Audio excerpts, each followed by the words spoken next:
আল্লাহ তাআলা কিয়ামতের কঠিন ময়দানে যেদিন স্বামী স্ত্রীকে চিনবে না, স্ত্রী স্বামীকে দেখে পালিয়ে যাবে, বন্ধু বন্ধুরে চিনবে না, পীর সাহেব মুরিদরে চিনবে না, মুরিদ পীর সাহেবরে চিনবে না, দলের কর্মী তার নেতারে চিনবে না, নেতা তার কর্মীরে চিনবে না, বন্ধু বন্ধুরে দেখে পালাবে। এই কঠিন মুহূর্তে সূর্যটা মাথার কাছে চলে আসবে, জমিনটা তামার জমিন হবে, আজকের জমিনের মতো নয়।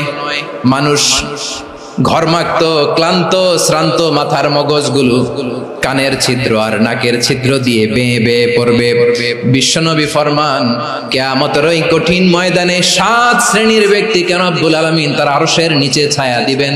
তার মধ্যে প্রথম শ্রেণীর ব্যক্তি হলো ইমামুন আদিল, যে ইনসাফের সাথে বিচার করে, যে জাস্টিস সমাজে সার্ভ করে, যে সুশাসন নিশ্চিত করে, ওই ইমামুন আদিল। আদিল শব্দটা বুঝছেন না? ইন্নাল্লাহা ইয়া'মুরু বিল আদল, পাইছেন?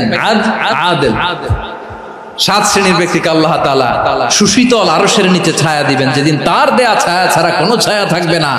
এর প্রথম হচ্ছে ইমামুন আদিল, ন্যায়পরায়ণ শাসক। চিল্লায় বলেন সুবহানাল্লাহ।